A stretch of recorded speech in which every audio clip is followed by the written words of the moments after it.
Apa yang kami ajukan itu sangat moderat nilainya, 106 ya, cuma lewat 6 juta aja dari maksimumnya. Dan kemudian untuk imaterial memang tidak mungkin juga diatur di dalam peraturan karena itu sifatnya sangat subjektif dan sangat situasional. Karena itu 206 juta rupiah itu adalah ukuran yang masuk akal ya. Kecuali kalau kita minta 1 triliun, nah itu nggak masuk akal ya. 206 juta rupiah masuk akal dan kita sudah dedikasikan untuk lembaga-lembaga sosial yang akan ditunjuk kemudian. Itu dari saya, tapi saya ingin memberikan kesempatan kepada kawan-kawan yang tadi hadir. Bang Ristan. Okay. Aku dulu nanti. Ya, nanti saya silakan. Ya. Jadi setelah kita mendengar jawaban dari Polda, penyidik Polda dalam hal ini termohon, intinya adalah mereka menyatakan putusan pra-peradilan pada tanggal 7 Juli kemarin, di mana ada upaya pra-peradilan yang kita lakukan, diputus bahwa upaya peradilan yang dilakukan, baik penahanan, penangkapan, penggeledahan, itu dinyatakan tidak sah. Nah, itu mereka menyatakan bahwa tidak serta-merta ada ganti kerugian. Itu tadi poin pokoknya ya, secara garis besar. Tadi sudah disampaikan oleh Bang Hera juga, imaterial apa segala. Padahal kalau kita melihat bahwa putusan pra-peradilan kemarin pada tanggal 7 Juli, bahwa benar dinyatakan putusan peradilan itu dinyatakan secara, baik secara substansial maupun secara prosedural dan abuse of power itu sudah dilakukan oleh penyidik. Sehingga putusan peradilan kemarin dinyatakan tidak sah, sehingga ganti rugi daripada ini melekat secara sah pada undang-undang, sehingga kita melakukan upaya peradilan hari ini.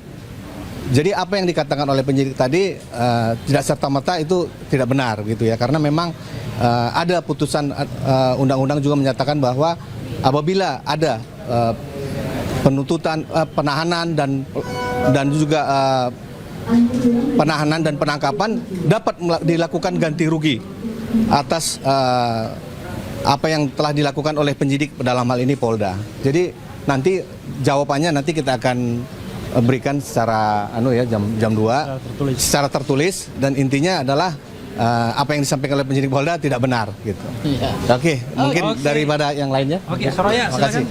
Mbak Aya. Ya, Mbak Aya dulu. Assalamualaikum warahmatullahi wabarakatuh. Waalaikumsalam. Syukur alhamdulillah hari ini kita panjatkan kehadirat Allah, sampailah pada agenda kita yaitu ganti rugi. Seperti yang sudah dipaparkan oleh rekan kita, Bung RH dan rekan kita yang lain, Pak Tristan, bahwa betul adanya bahwa ganti rugi ini memang hakikatnya diatur oleh undang-undang. Bukan serta-merta kita yang mau. Bukan kita yang mau, tapi memang undang-undang memerintahkan itu. Apalagi ada dasar hak, alasan hak yang memang pantas dan patut untuk diajukan ganti rugi. Seperti tadi yang diceritakan oleh rekan kita Bung RH bahwa ada traumatik, ada rasa kecemasan di sana di saat penangkapan. Jadi sudah sewajar dan sepatutnya lah itu dinilai, dan memang aturan-aturan itu memang ada, dan kita tidak melakukan satu pelanggaran-pelanggaran hukum di sana. Jadi untuk itu mungkin kalau akhirnya Pak termohon menyatakan ini patut ditolak dan lain sebagainya, ini sudah tidak memenuhi aturan hukum sebenarnya. Malah justru termohon harus menyadari bahwa aturan ini memang ada di dalam aturan undang-undang, dan ini wajib dan harus ditaati oleh peraturan. Dan apalagi putusan kita yang kemarin itu sudah melandasi bahwa diperintah dan boleh kita mengajukan itu di dalam pra-peradilan selanjutnya. Dan untuk itu sekali lagi saya mengucapkan terima kasih pada rekan-rekan yang hari ini masih setia mendampingi kita, menyertai kita, membersamai kita. Mudah-mudahan semua perjuangan yang sudah dilakukan oleh para YouTuber, para TV nasional, mudah-mudahan semua mendapatkan jalan yang baik di sisi Allah. Mungkin itu saja ya. Saya tambahkan sedikit ya sebelum Gafur. Jadi gini, ada satu poin tadi soal kewenangan. Kata termohon bahwa majelis hakim tunggal tidak mempermasalahkan bahwa itu tidak berwenang, tetapi penggunaan kewenangannya. Iyalah, nggak mungkin juga kan seorang penyidik tidak berwenang, karena kewenangan itu diatur undang-undang. Tetapi siapapun di Republik ini, kalaupun Anda punya kewenangan, dan pasti ada, setiap penyidik pasti ada kewenangan yang diatur undang-undang, tetapi Anda tidak boleh sewenang-wenang dalam menggunakan kewenangan tersebut. Nah, itulah adanya lembaga pra-peradilan yang dimasukkan sebagai kontrol atau alat kontrol bagi kekuasaan. Jadi Anda punya kekuasaan yaitu untuk menahan, sebelumnya menangkap, sebelumnya melakukan penggeledahan, tetapi penggunaannya tidak boleh sewenang-wenang. Nah, salah satu ciri tidak sewenang-wenang itu harus ikut tata cara yang ditentukan oleh peraturan perundang-undangan. Dan kalau tidak mengikuti tata cara yang ditentukan oleh peraturan perundang-undangan, maka bisa dikatakan itu adalah sebuah tindakan yang tidak sah atau tindakan yang ilegal atau tindakan yang tidak sah, gitu ya. Oke, silakan. Ya, Bung Gafur. Ya, sebelum Mas Roy ya, barangkali saya mau memberikan beberapa catatan saja bahwa dalam jawaban yang disampaikan oleh Polda Metro Jaya, pertama mereka tidak mengakui adanya kekeliruan dalam hal penangkapan, penahanan, dan penggeledahan. Padahal jelas-jelas dalam putusan pra-peradilan yang pertama, penggunaan kewenangan Polda Metro Jaya pada tanggal 19 Juni berupa penangkapan, penahanan, dan penggeledahan pada jam 7 pagi itu telah dinyatakan oleh pengadilan, dan ini dinyatakan oleh negara loh, bahwa itu sewenang-wenang, melanggar hukum, tidak punya dasar yuridis, dan kemudian melampaui batas. Kenapa melampaui batas? Karena Mas Roy dan Bu Tifa sejatinya sejak dilaporkan oleh Pak Jokowi selalu patuh, kooperatif, bahkan pada saat menjalani kewajiban wajib lapor di Polda Metro Jaya tidak pernah satupun mereka mangkir, dan itulah yang menjadi dasar kenapa penangkapan, penahanan, dan penggeledahan itu dinyatakan batal atau tidak sah. Tetapi hari ini lagi-lagi Polda Metro Jaya masih mempertahankan argumentasinya bahwa meskipun pra-peradilan itu telah menggugurkan penetapan penangkapan, penahanan, penggeledahan, tetapi mereka menyatakan lagi dalam jawaban mereka tadi bahwa enggak kok, kami menggunakan berdasarkan kewenangan yang diberikan undang-undang. Loh, tadi kan kata Bang Erha, kewenangan benar sesuai dengan undang-undang, diberikan oleh undang-undang, mohon maaf, tapi sewenang-wenang. Makanya lembaga pra-peradilan ini mengontrol hal demikian. Itu hal yang pertama. Hal yang kedua terkait dengan ganti rugi. Ganti rugi itu adalah mandatori undang-undang. Ya, kenapa pembuat undang-undang atau kenapa di negara ini ada ketentuan terkait dengan ganti kerugian supaya aparat penegak hukum itu dalam menangkap, menahan seseorang itu tidak boleh sewenang-wenang. Karena kalau sewenang-wenang kemudian hanya dasarnya minta maaf dinyatakan tidak sah, kan kasihan orang gitu loh. Rugi warga negara. Sudah ditangkap, ditahan, diborgol, disuruh pakai baju orange, dipertontonkan kepada publik, disiarkan secara live di seluruh Indonesia. Kemudian oleh Polda dikatakan bahwa itu hal yang biasa dan tidak ada kerugian di situ. Ini kan adalah perlindungan terhadap hak seseorang yang tidak boleh diperlakukan sewenang-wenang. Dan terkait dengan ganti kerugian itu, mohon maaf, sebenarnya kalau kita mau bicara jujur, nama baik seseorang itu tidak bisa dinilai dengan uang. Makanya sifatnya imaterial. Kenapa hukum menyebutnya imaterial? Karena itu sebetulnya tanpa batas, tidak bisa dikuantifisir dengan nilai uang tertentu. Tapi karena kami mengajukan ganti kerugian, maka kami mengajukan nilai plafon yang masuk akal. 100 juta itu sebetulnya adalah hal yang paling kalau ya kita nilai, tadi katanya Mas Roy, mantan menteri, mantan anggota DPR RI, pakar telematika, public figure, itu kemudian dikatakan bahwa bagaimana mau menilai nama baiknya gitu.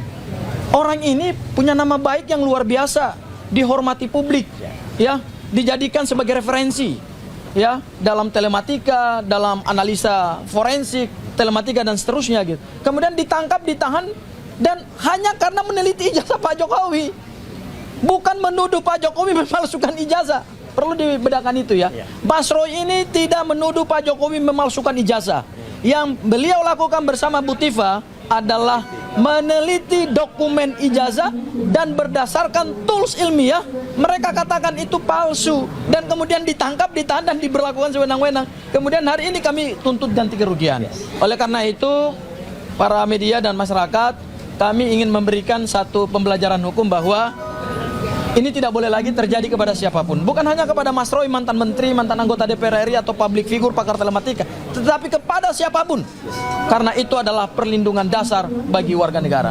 Mungkin dari saya itu, Mas Roy. Oke. Bang Erha, sekarang Baik. selanjutnya Oke, adalah tengah. Baik. ini. Assalamualaikum warahmatullahi wabarakatuh. Waalaikumsalam warahmatullahi wabarakatuh. Pertama-tama terima kasih atas semua yang sudah disampaikan oleh kuasa hukum saya ya. Ada Mas Refli, ada Bang Kafur, ada Pak Aristat, ada juga Bu Aya, dan di belakang ada Mbak Natsmi dan yang lain.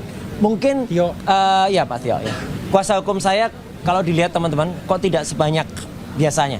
Ya, pada saat yang sama kami juga membagi karena sebagian dari tim Tokham itu sedang mendampingi Pak Ugroseno yang ada di Mabes Polri.